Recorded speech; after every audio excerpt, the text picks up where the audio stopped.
नमस्कार विद्यार्थियों, study 29 academy के एक और नई वीडियो में आप सभी का स्वागत है। आज हम कक्षा 8 की गणित की कार्य पुस्तिका का कार्यपत्रक 97 हल करेंगे। तो इससे कार्यपत्रक को समझने के लिए वीडियो को शुरू से लेकर अंत तक देखें और अपना कोई सुझाव हो तो कमेंट बॉक्स में जरूर लिखें। सबसे पहले हम देख लेते हैं दक्षता, वृत्त की परिधि ज्ञात करने की समझ बना पाना। तो इस कार्यपत्रक में हम वृत्त की परिधि ज्ञात करने की समझ विकसित करेंगे। पहला प्रश्न है, नीचे कुछ वृत्तों की परिधि और व्यास के माप दिए गए हैं, परिधि एवं व्यास का अनुपात निकालते हुए तालिका की पूर्ति कीजिए। तो यहाँ पर हमें एक तरफ परिधि दे रखी है, दूसरी तरफ व्यास, और हमें परिधि एवं व्यास का अनुपात ज्ञात करना है। तो परिधि अगर 44 है तो उसका व्यास 14 है, तो इनका जो अनुपात होगा 44/14 हो जाएगा, जिनको सरल करेंगे तो 22/7 हो जाएगा, या इसका जब हल करेंगे तो 3.14 ये लगभग मान आ जाएगा इसका। उसी प्रकार 66 परिधि है तो उसका व्यास है 21, तो लिखेंगे हम 66/21।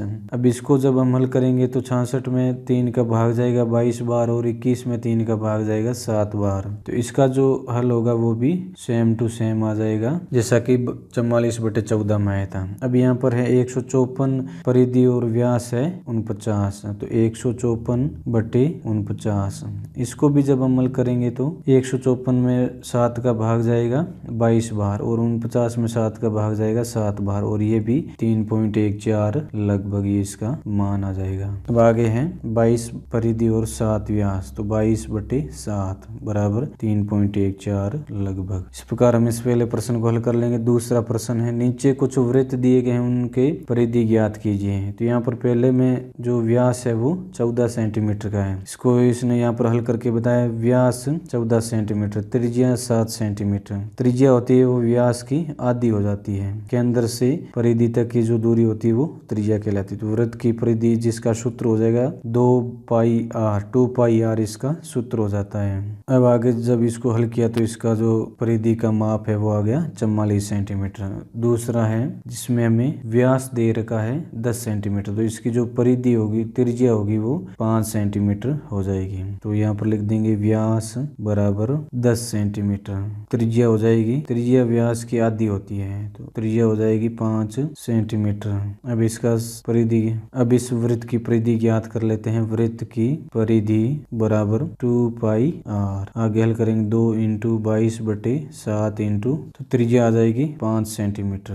अब 2 को 22 से गुणा किया 44, और 44 को 5 से गुणा करेंगे 220/7। अब 220 में 7 का भाग देंगे तो 31.42 सेंटीमीटर, ये इसका मान आ जाएगा। तीसरा वृत्त है जिसमें इसने सिर्फ त्रिज्या ही दी है, तो मान लिख देंगे त्रिज्या बराबर 4 सेंटीमीटर।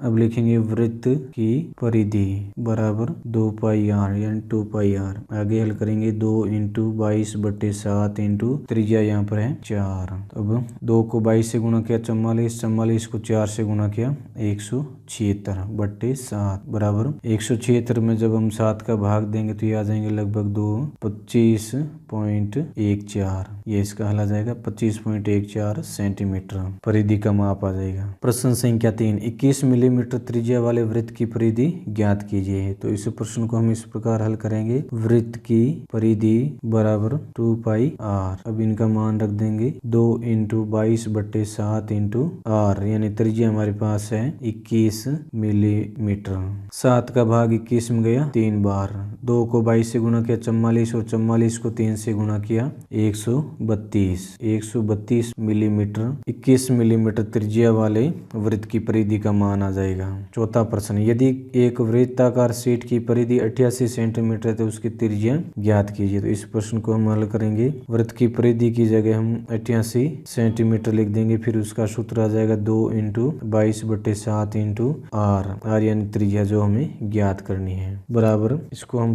पक्षांतरित करेंगे तो 88 सेंटीमीटर × 7/2 × 22 बराबर r यानी त्रिज्या आ जाएगा। तो 22 का भाग 88 में गया 4 बार, 2 का भाग 4 में गया 2 बार, 7 को 2 से गुणा किया 14 सेंटीमीटर, ये त्रिज्या का मान आ जाएगा। तो इस प्रकार इस वीडियो में हमने कार्यपत्रक 97 को हल किया। अगले वीडियो में हम अगला कार्यपत्रक हल करेंगे। वीडियो अगर उपयोगी लगा हो तो इसको लाइक करें और अपने दोस्तों में शेयर करें। चैनल पर पहली बार आए तो चैनल को सब्सक्राइब कर लें और बेल आइकन भी दबा दें ताकि आने वाले वीडियो के नोटिफिकेशन आपको समय पर मिल सकें। वीडियो को पूरा देखने के लिए आपका बहुत बहुत धन्यवाद।